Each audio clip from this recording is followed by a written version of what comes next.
সাভারের Enam medical college and হাসপাতালের স্টাফরা বেতন বৃদ্ধি সহ বিভিন্ন দাবিতে সকাল থেকে কর্মবিরতি ও বিক্ষোভ মিছিল শুরু করেছেন। শতাধিক স্টাফ কাজ বন্ধ রেখে হাসপাতালের সামনে এই বিক্ষোভ ও কর্মবিরতি পালন করেন।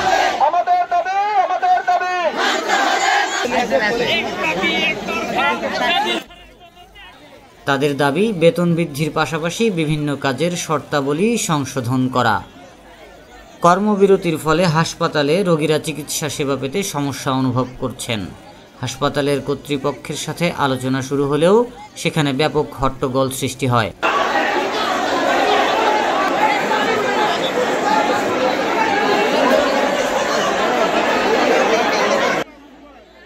স্টাফরা তাদের দাবির প্রতি যথাযথ মনোযোগ না দেওয়ার অভিযোগ তুলেছেন এবং তারা জানান দাবিগুলো মেনে না নেওয়া হলে কর্মবিরতি অব্যাহত থাকবে।